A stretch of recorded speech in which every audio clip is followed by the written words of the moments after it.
Hola, saludos, buenas tardes a todas y todos los que nos acompañan en este trabajo que se viene haciendo desde la UNICON para el desarrollo de las experiencias de la inteligencia artificial, no solo en Venezuela, sino en Latinoamérica. Me convocaron, me plantearon la posibilidad de que hiciéramos una presentación sobre algunas experiencias que tuviésemos en el desarrollo de inteligencia artificial en Venezuela. Y siendo profesor del área de matemáticas y conectado con lo que son las redes de inteligencia artificial, me pareció pertinente, me pareció interesante plantear una experiencia que en lo que fue un ejercicio nacional con un trabajo con las organizaciones populares me pareció interesante. Yo creo, antes de empezar la presentación, algunos comentarios que creo que deberían ser revisados y deberíamos ponernos en cuestionamiento a la hora de hablar o discutir o inclusive trabajar sobre el tema de inteligencia artificial.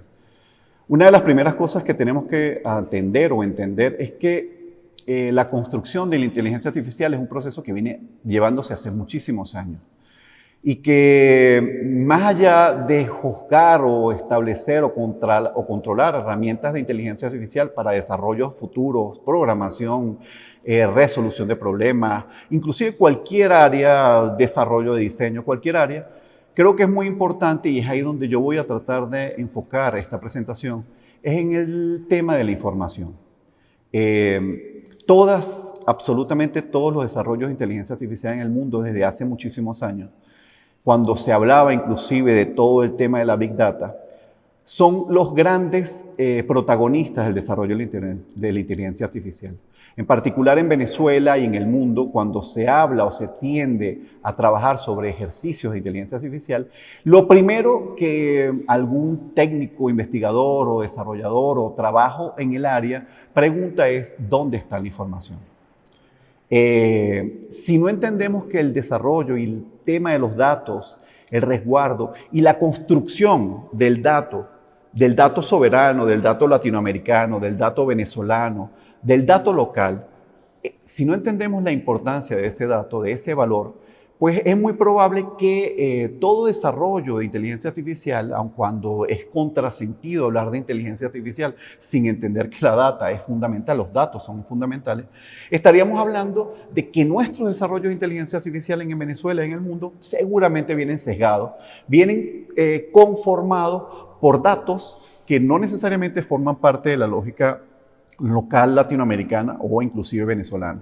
Entonces, el objetivo y la tarea, la propuesta de esta presentación tiene que ver con una experiencia que tuvimos en Venezuela durante los años 2014-2024 sobre una propuesta que inicialmente, y esto es importante aclarar, inicialmente surge como una herramienta para el trabajo de la lógica burocrática del Estado.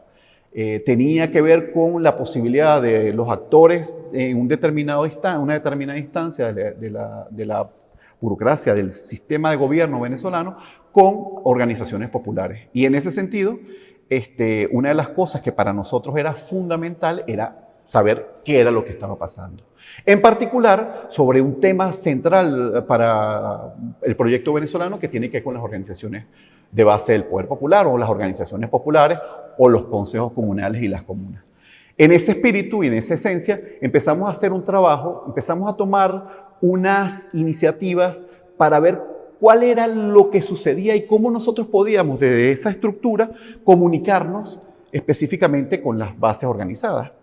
¿Y cómo podíamos nosotros, a partir de esa relación con la base organizada, con esas comunidades, consejos comunales y comunas, empezar no solo a preguntar o a solicitar información, sino también a entender cómo la información venía de ellos?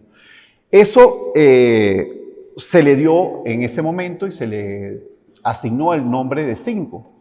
Eso tenía un objetivo, y ese objetivo era la construcción de una plataforma, efectivamente, una herramienta de trabajo, no es la vida, no es la realidad, sino es una herramienta que permitía tener como protagonista a las organizaciones en su cualidad de sujeto colectivo. Y aquí quiero hacer un inciso. Es decir, para nosotros era fundamental entender qué significaba la organización como sujeto.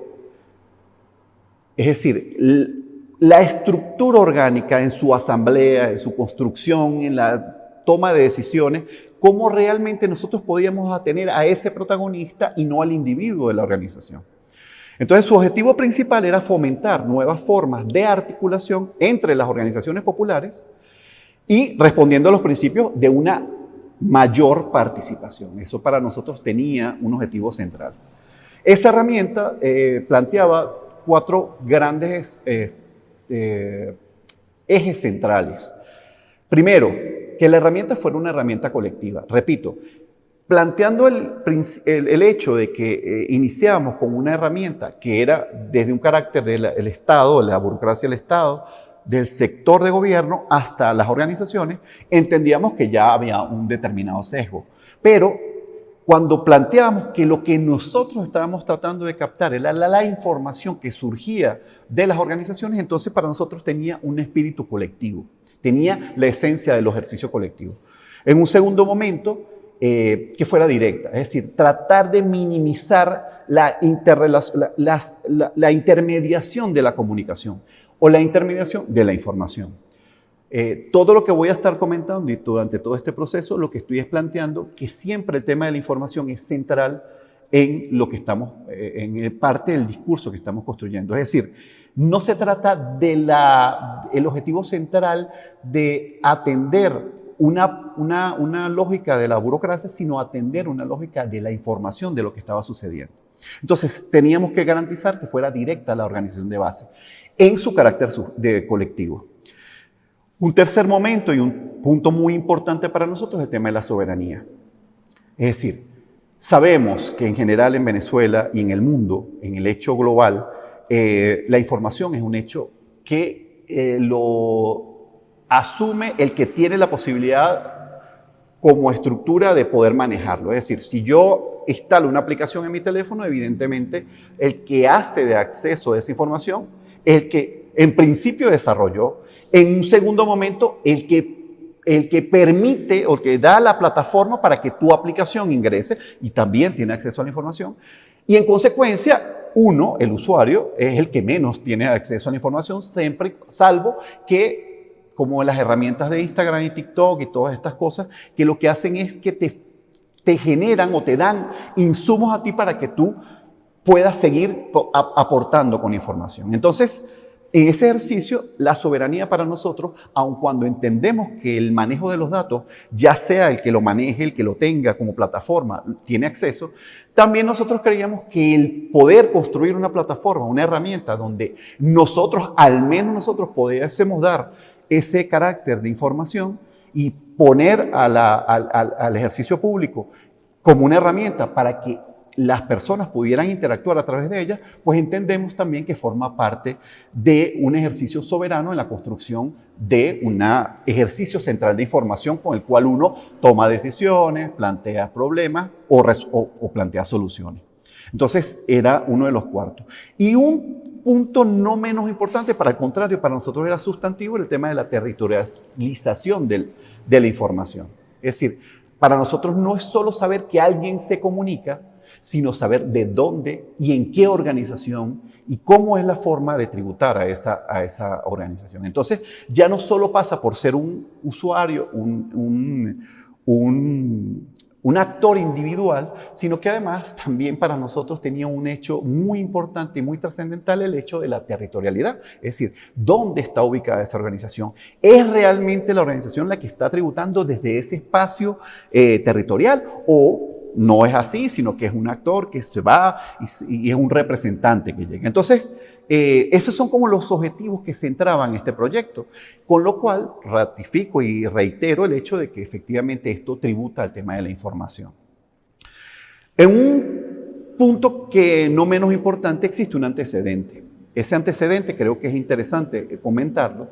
Es una propuesta que surgió hace bastante tiempo, en el 1971, con el compañero presidente Allende en el Chile, de ese momento, siendo una etapa revolucionaria que venía conflictuada por intereses internacionales, tratando de desmontar a ese presidente, se plantea en un grupo donde el presidente también pues, aportó o participó, crear la necesidad ante un bloqueo que venía dándose, el presidente plantea la necesidad de comunicarse con las bases sociales, con las bases productivas en ese momento de Chile, para poder tener información de lo que estaba sucediendo, si no había boicoteo, si no estaban rompiendo, si los mismos dueños de las empresas no estaban generando boicot o trancando la producción, como parte del objetivo de tumbar al gobierno. Entonces, él plantea un ejercicio muy interesante en aquel momento, desde el punto de vista técnico,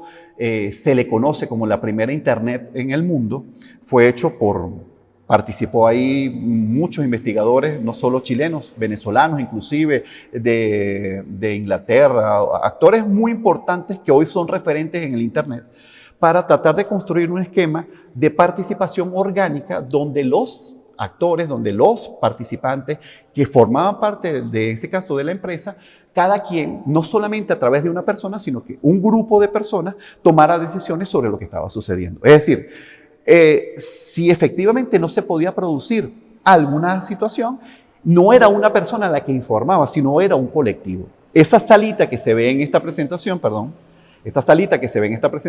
no era casual, era un hecho donde de forma asamblearia participaban todos y la decisión se votaba electrónicamente. En aquel momento, por supuesto, no se terminó de hacer el proyecto, pero la idea central de lo que significaba, cómo entender la participación orgánica de una comunidad, es decir, es como que todo el mundo saliera a votar todos los días. Es como que yo tuviese un lugar donde yo pueda poner mi voto todos los días para identificar lo que está sucediendo y para inclusive decir lo que está sucediendo en mi organización. Es casi que un sistema electoral diario, ¿no? Para ponerlo como en ese formato. Y el presidente necesitaba tener esa información en tiempo real para poder dar resolución de problemas. Entonces, ese es como el primer enfoque con el cual nosotros empezamos a entrar en esta dinámica. Después viene una cosa con la cual nosotros es sustantivo lo que estamos planteando y que tiene que ver con el hecho orgánico, que es que los modelos actuales de comunicación, y esto no es solo venezolano, esto es mundial, los modelos actuales pasan por ejercicios realmente complicados para que la información pueda llevarse a un determinado lugar. Es un hecho y es cierto que nosotros hemos logrado llevar la información sustantiva, por ejemplo, de actores representantes nacionales, presidentes, gobernadores, alcaldes, a través de estructuras como las redes de comunicación, las redes sociales, para poder lograr que la información de ese actor, el representante, pueda llegar de manera más limpia posible a las bases sociales. Sin embargo, efectivamente, en términos generales, ese modelo es un modelo relativamente burocrático, porque inclusive suponiendo que el representante que está acá quiere llegar una información, generalmente esa línea de información que se trasluce a la base popular no necesariamente es fidedigna, es decir, no es el mismo dato que lleva hasta el final de la base social. Y eso trae, por supuesto, consecuencias, es decir, el hecho de que efectivamente la comunicación no llegue, no es solo un problema del representante hacia abajo. Es más importante cómo esa información que viene desde abajo se deforma hacia arriba. Es decir, si yo quiero saber lo que efectivamente una organización está diciendo, en términos de información, en términos de comunicación, es mucho más complicada que esa información suba. ¿Por qué? Porque el carácter de subir una información pasa por los representantes que establecen en cada uno de estos niveles. Entonces, en ese sentido, lo que nosotros planteamos es que ya de plano, en el modelo actual de comunicación, la información estaba deformada o tenía un cierto nivel de formación. Pero además, si planteamos que el ejercicio para nosotros, lo más interesante desde el punto de vista de la información, es cómo la información se devuelve, es decir, cómo entiendo yo lo que sucede en esa organización, no de un representante, no de un actor de la comunidad, sino de la organización en general, entonces uno empieza a entender que el problema es mucho más complicado. Una de las cosas que ha surgido, que ha sido bien interesante en estos modelos de información de las redes sociales es que, aun cuando hay redes sociales que ponen mayor peso en algunos actores públicos de la farándula, de lo que sea, también es cierto, no es menos cierto, que en algunas también estas plataformas la información no solamente fluye desde el actor que tiene la mayor prevalencia, sino que gente común empieza a generar información y que esa información se empieza a viralizar. Aun cuando efectivamente tú puedes visualizar personas que en su vida pensaron poder tener un impacto, no solo nacional, inclusive mundial, el hecho de la viralización de proyectos o de actores, esa información es individual. Es una información que recoge al individuo. Y en ese propósito nosotros lo que planteamos es generar una plataforma que no solamente reconozca a esos actores responsables, representantes, pero que los reconozca en su carácter, en su determinado espacio, pero que la información pueda fluir directamente de la organización hasta la base representativa. Entonces, el modelo que nosotros pretendíamos o proponíamos como modelo de comunicación propuesto tenía un proyecto, y por eso hablamos de lo directo, que no tuviese intermediarios, que no permitiese que algunos actores en estos espacios me transformaran la comunicación, pero además que las políticas pudieran tener la mayor precisión y las necesidades fueran lo más precisas posible. Si ustedes revisan esto y entienden esto o empiezan a entender esto, lo que estamos planteando es un modelo de información mucho más estructurado, con una calidad mucho más específica, directamente relacionada con el tema de la organización. Es decir, es el mismo planteamiento, o un planteamiento similar a lo que sucede en una red social, pero en este caso desde un modelo orgánico, de un modelo comunitario, de un modelo donde la organización es la que tiene algún tipo de información. Entonces, para nosotros, este era el objetivo central y esta era la propuesta de esa construcción de ese modelo. ¿Cómo consistía ese modelo? ¿Cuál era el planteamiento central? ¿Cómo hacer para que digitalmente, o para que efectivamente ese modelo pudiera responder a una necesidad de entender lo que estaba pasando en la comunidad? La relación normal es yo, comunidad, genero una asamblea con un acta y esa acta generalmente la atiende una persona o la atiende un actor que después va, decía, transformando esa comunicación. En este planteamiento lo que nosotros decíamos no es solo la comunidad, sino que existen actores que también tienen responsabilidades dentro de la comunidad. Y esos responsables de la comunidad tienen que saber llevar esta acta, que es el acta que constituye la verdad real de la organización, el acta de asamblea, debe llegar específicamente al representante. Entonces nosotros planteábamos que en esa estructura tratar de minimizar la burocracia.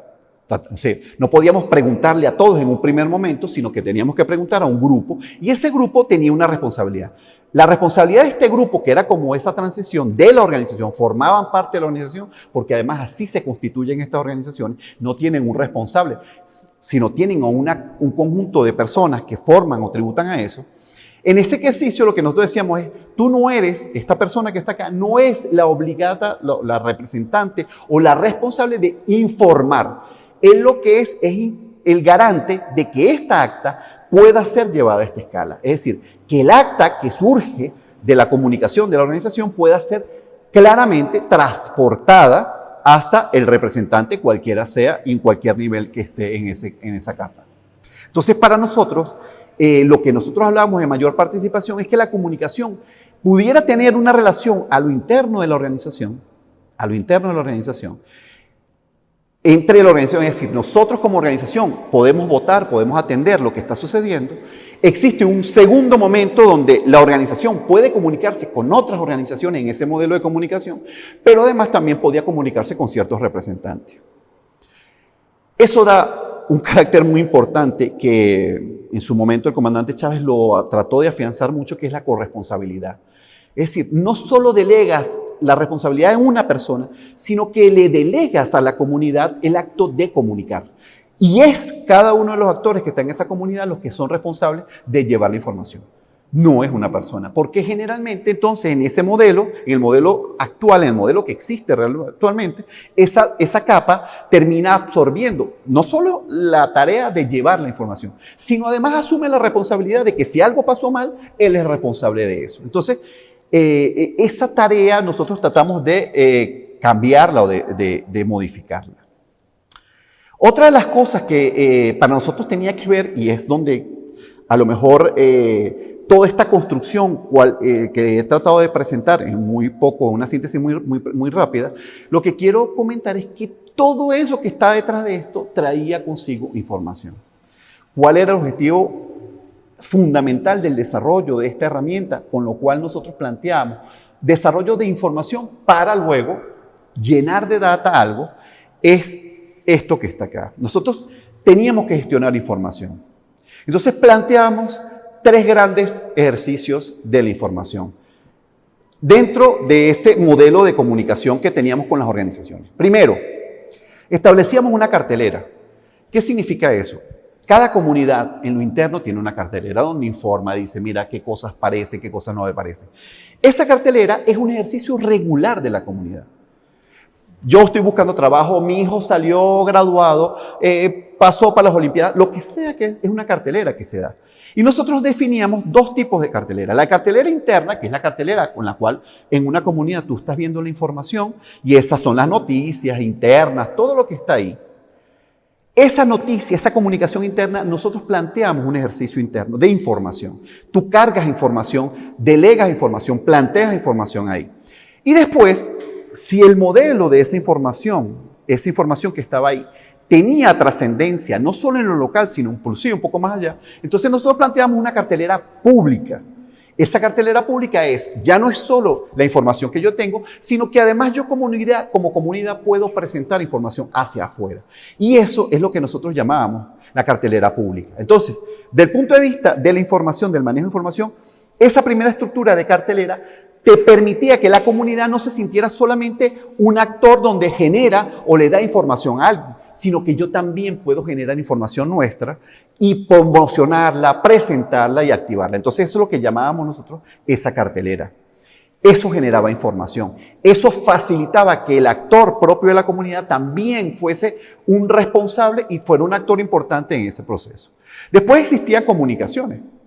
Las comunicaciones que se establecen entre otras organizaciones a lo interno, es decir, el chat normal, donde yo me comunico con la señora Juana que está en mi comunidad y le digo tal cosa, esa es una comunicación a lo interno y nosotros esa comunicación la ordenábamos entre las organizaciones, es decir, empezábamos a fomentar la comunicación, ya no solo con un representante, sino como comunidad, es decir, yo como organización me comunico con otra organización. Y en un tercer momento con representantes. Los representantes siempre forman parte de esa estructura, siempre forman parte de la comunicación y para nosotros era sustantivo eso. Finalmente, el tema de los proyectos. El proyecto, aun cuando pudiera uno pensar que es una dinámica muy particular, el proyecto es también una herramienta de articulación con la comunidad, es una herramienta de conexión con la comunidad. La comunidad generalmente, haga lo que haga, siempre tiene un proyecto. Va a sembrar, va a arreglar una acera, va a arreglar una cosa, va a sembrar, o sea, lo que sea que vaya a hacer una comunidad, generalmente tiene un proyecto asociado. Y ese proyecto te permite disciplinadamente ordenar tu información, plantear cuáles son las metas, establecer una meta, pero además a los actores que están por fuera de esa organización les permite visualizar cómo esos proyectos están dándose. Entonces, en temas de gestión de la información y cómo esa información tributa a lo que posteriormente pueden ser reglas de inteligencia artificial, formas de inteligencia artificial, donde la comunidad en este esquema está haciendo su vida como organización, plantea sus dinámicas como organización, tú o uno o la estructura, o el Estado, o lo que sea que estemos armando, también es información que nutre lo que son las inteligencias artificiales, desde un carácter propio, culturalmente nativo de la localidad. Entonces le da forma a la localidad porque reconoce a la organización en su forma y le da, no solo desde el punto de vista individual, sino en su lógica orgánica y te permite generar información que tiene un componente mucho más complejo de lo que el dato individual te forma. Finalmente, y cierro con esto, extendiéndome un poquito más, ¿qué es lo que estamos planteando y cuáles son un poco estos alcances? Fíjense, con esa herramienta entre los años 2014 a 2024, logramos tener un alcance del 100% de los estados de Venezuela, del 99% de los municipios de Venezuela, pero el 98% de las parroquias venezolanas. Y además, no solamente estos punticos rojos significa que cada uno de estos puntos significaba eso, logramos tener acceso a información que venía desde las zonas menos pobladas venezolanas, en el caso del Amazonas o en el caso del Estado Bolívar, en zonas que históricamente la comunicación realmente es complicada, donde inclusive nos plantearon a nosotros, no se puede porque el tema digital a esas zonas no llega. Entendimos que aquí, porque estas son lógicas, coordenadas y ubicaciones específicas de la comunidad, donde ellos planteaban proyectos, logramos tener información ahí. Y por supuesto, a partir de eso, imagínense todo lo que se puede generar, información, formas, relaciones, establecer dinámicas propias de lo que después tributa al tema de una inteligencia artificial. Entonces, bueno, agradecer primero por el espacio, decirles que la construcción del tema de la inteligencia artificial primero pasa porque nosotros tengamos una lógica y una política de información, digo como Latinoamérica, como países conectados y entendiendo las dinámicas tecnológicas que ocurren en el mundo. Es fundamental darle peso, darle valor a lo que significa el tema de la información, ordenarla, recogerla, pero además plantearnos que los modelos de inteligencia artificial tienen que tener culturalmente, tienen que tener estructuralmente las lógicas y las formas de reconocimiento, de organización de nuestras comunidades y nuestras formas. Muchísimas gracias a todo el equipo, a todos los que han de alguna manera aportado en esto. Quedamos absolutamente y enteramente a sus órdenes. Saludos.